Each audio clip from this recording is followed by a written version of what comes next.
Richard Rodgers with a walk-off touchdown. Total disbelief at Ford Field. He may go all the way to the 20 down the right side, and it's Randall Cobb to the 5, to the end zone, to the touchdown. Oh my goodness.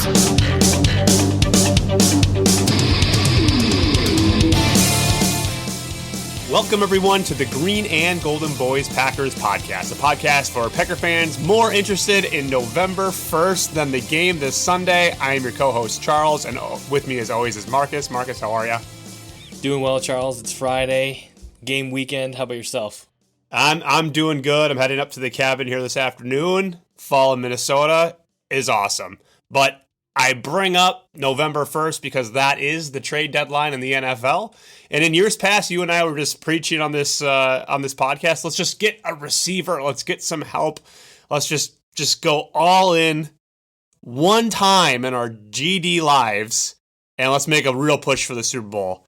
And, you know, people are asking the Packers to do that again this year, and I'm not so sure. Are you following any trade rumors, or are you I guess on a bigger picture, are you hoping the Packers do something in the next week and a half to make this roster a little bit better for this playoff push?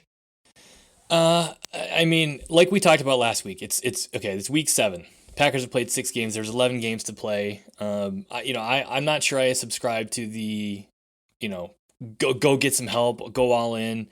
We might get Sammy Watkins back soon, but Christian Watson and Randall Cobb are both going to be out for a while, so it wouldn't hurt to go get some wide receiver help. Now, I don't think they're going to go get some super high profile free agent or something like that. And, if it were like someone like OBJ, I mean, he won't be able to play till probably November or December at the earliest. So, which is fine. Yeah, which is fine, but that doesn't help us now. To your point, that's not going to do anything for us right now. So I've definitely seen some headlines, heard some trade rumors, but everything when it comes to Packers and trading for, at least for offensive weapons, always seems to be complete speculation and never materializes to anything else.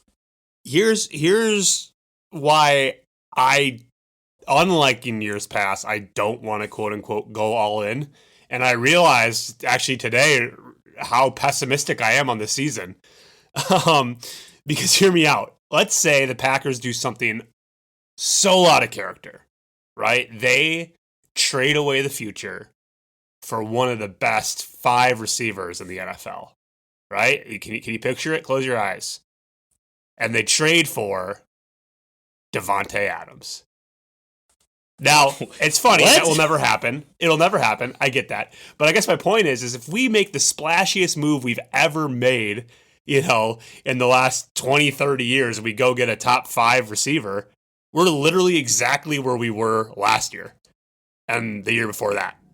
And the year before that.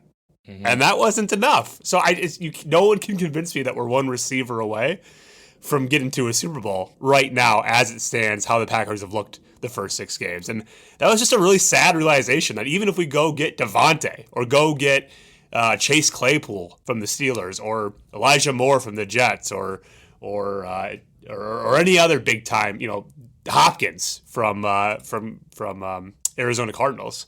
Like, aren't we literally then just the same team as we were last year, getting eliminated in the divisional round? Well, yeah, and I think we've talked about this the last couple of years. When Aaron Rodgers has that one target to rely on, that's the one target he relies on. You know what I mean? We saw it last year in the divisional round. He had a wide open Allen Lazard, a guy that he trusts, and he just didn't throw him the ball. He threw it into double coverage to Davante Adams and essentially squashed any opportunity to win that game. And the Packers have been really successful in the past when they can win by committee. That 2010 and 2011 Packers teams where Rodgers would, it wasn't unexpected or odd if he was completing passes to 10 different pass catchers during the game. You know what I mean? We can't be dependent on one guy. And we're going through these pains right now, but I think those are going to be, like I said in the last episode, those are going to be moments and that's going to be adversity that's going to help this team kind of gel and galvanize moving forward. And I'm with you. Like, we had the best wide receiver in the league the last couple of years with Davante Adams, and that didn't help us get to the Super Bowl. It didn't help us last year get to the NFC Championship game. That's not to say that Devontae, wasn't an unreal player and was a big part of the offensive success. But yeah, to your point, I don't think we're one receiver away. I really think it's just going to come down to, play calling and execution and playing within the offense, not going out and getting, DeAndre Hopkins or whomever. So execution is a really good point. I saw a couple breakdowns of the loss against the Jets. And again, like we mentioned, offensive line was just horrific. And I forget who it was. They basically broke down like 2 or 3 plays showing like if this one guy just Royce does his Newman, job. probably? Yeah, no. Whoever was breaking down the film. But yeah, it was Jenkins, Royce Newman, and then a play that was not executed by Mercedes Lewis. And they were basically breaking down just one of these blocks. If execution was just a little bit better, that game was just completely different. So that aside, let's assume they clean that up. Let's assume they fix that. The execution part of it and the coaching part of it. Do we have the talent, the guys on the team today, that if we clean up that execution, do you truly believe there's enough talent on this team to get to a Super Bowl? Yeah, I think so. I mean, it's so convincing. We've seen it year in and year out. It's not always the best team that gets to the Super Bowl or the best team that wins the Super Bowl. It's the team that's playing the best at the end of the season. That said, when you're a Kansas City Chiefs team, or a stacked Tampa Bay Buccaneers team, yeah, it's going to be an easier path to success. But I think the talent is there. What concerns me more than the talent, I think right now, is our ability to. Well, we talked about execution, but also adjust. Put our players in the best position to succeed. It seems like every week, every loss, Matt LaFleur is like, oh man, we need to do a better job coaching, and we need to do a better job calling plays, and we need to do a better job making adjustments. It's like, well, then freaking do it. You know what I mean? What's stopping you? I mean, you can't be so, especially when you don't have a stacked roster. Like this isn't, a stacked roster by any means, but we have a really talented defense. You can't be so stubborn and set in your ways that you can't be able to be willing to put players in different positions. And if it's not working in the middle of the game, for 3 quarters, then try something else. I mean, you're not going to put yourself in a worse position probably. Well, especially if what you're trying is not giving your best player the ball. I mean, 4 touches by Aaron Jones in the first half. Like, what the hell, right? Like, it's. I understand it more trying to force the ball to Devontae Adams all this year. It's like, okay, I get it. You're forcing it to the best guy, and it didn't work. Okay, shoot. But like to ignore some of our best players right now is just is maddening. But for the 3rd week in a row now, to have this conversation be relevant, we have to actually be in a position to make the playoffs. And again, for the 3rd week in a row, I'm going to say to be in a position to make the playoffs, we have to win the games we're supposed to win. And the Washington Commanders is a game that we're supposed to win. Now that gambling line has shrunk from like 12 points to 4.5. We'll get to predictions later. But we are not only facing the Washington football team, but we're facing yet again another backup quarterback in Taylor Heinicke. Let's pop open the Heinicke and let's let's watch this game. So let's transition more from like the big picture stuff to this game. What do we got to do offensively, defensively, wherever you want to start, Marcus? What do we got to do to make sure we win a damn game? I mean, this is not a great Washington Commanders team, obviously, and we're going to be facing a backup in Taylor Heinicke, but he's a guy that last year had some success against the Packers. I mean, he had a pretty good game. I mean, he completed 25 passes. He threw for 270 yards, 1 touchdown, 1 interception. And we remember that play at the goal line that he tried to run in and was called back. He essentially fumbled out of bounds or fumbled at the goal line, and it was like a touchback. But, he ran for almost 100 yards himself against us last year. So, he's going to be one of the most mobile quarterbacks probably we've seen so far this year, and maybe we'll see all year. So I think, it comes down to the execution by our defensive line. We have to be able to get home, with four or 5 guys at most. We have to be able to contain and stay home. You know what I mean? We can't keep getting fooled by these motion plays, by these reverse plays, by these flea flicker type plays. Our defense has to be disciplined, and they have to be able to recognize and stay home. You know what I mean? We can't just have 5 guys converging on the ball and, have a wide open tight end who has a push block and then, 3 yard out and it can run for 15 yards without getting touched, or, same play with the running back or something like that. Like, these guys have to be able to recognize and trust the other guys on the field. If there are 2 guys that are converging on Taylor Heinicke, we don't need the 2 other linebackers or defensive linemen to be in pursuit necessarily. At the risk of leaving a tight end or a running back wide open. 100%, and that goes. I mean, and that's kind of been the death of this defense. Again, we've seen signs of greatness of this defense, but to your point, those little ticky tacky plays that turn into like big gainers, right? That's keeping the defense on the field. My key to success for the defense is just let's just not let there be any like 8-minute drives, right? If we have a 3rd and 5, let's just what do we got to do to get off the field? Is kind of my focus, and I think to do that we need a big game from Stokes. I feel like we haven't heard his name in a positive way this year as much as we would have thought he had. He's being beat, and I just would like to he's my defensive player of the game, if you will. I'd like to see Stokes have a big game, and offensively, get Aaron Jones the effing ball, right? Like, and maybe it's not in the traditional sense. I would love to see Aaron like split out wide or do something more creative if we don't think running right up, between the center and the guard is the way to go. We just 4 touches in the first half is unacceptable, and more importantly, I think the true key offensively, I'm really sick of these 30-yard downfield passes on 3rd and 3. Yeah, and hey, can I? Yep. Well, never mind. Go ahead. Continue your thought, and then I got something I wanted to. 3rd and 3. Let's just drop a 4-yard play, and let's put the other defense in the position that our defense has been in, where there's a guy like a 3-yard slant or whatever, and let our guys break a tackle for a 15-yard gainer. Like, clearly the timing isn't there yet. Hopefully it will be there soon.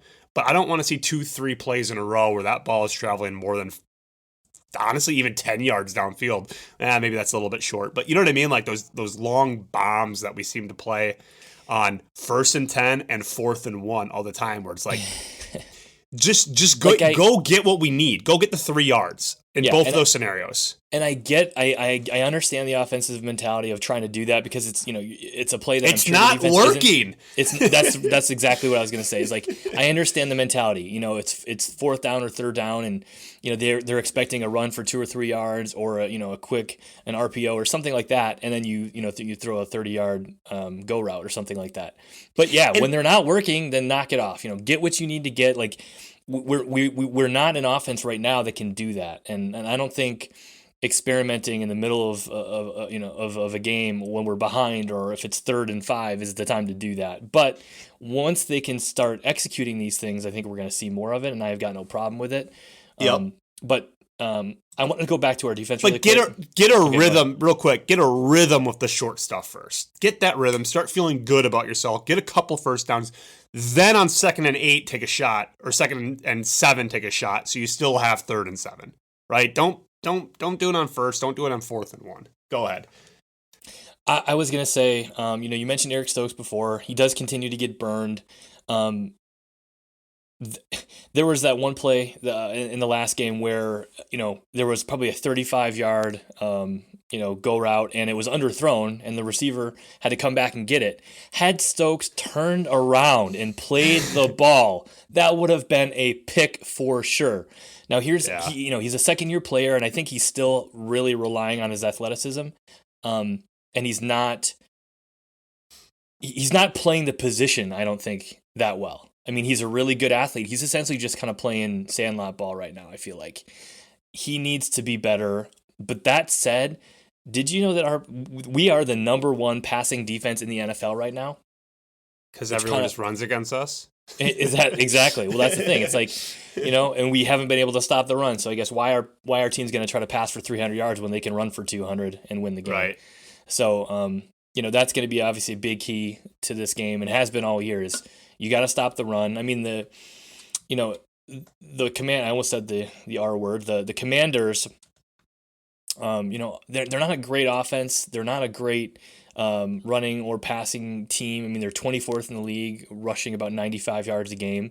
So I think if the Packers can keep them to 100 yards or less rushing, it's going to be huge. But again, the biggest part of that, I think, is going to be Taylor Heinicke. He's kind of the wild card in all this because he, like we discussed earlier in the episode, is he himself had almost 100 yards against us last time he played this Packers team. So we'll kind of see there. I think another big thing we haven't talked about yet is that this Commanders defense is fourth in the league with 19 sacks. They've got 4 or 5 guys with 3 or more sacks.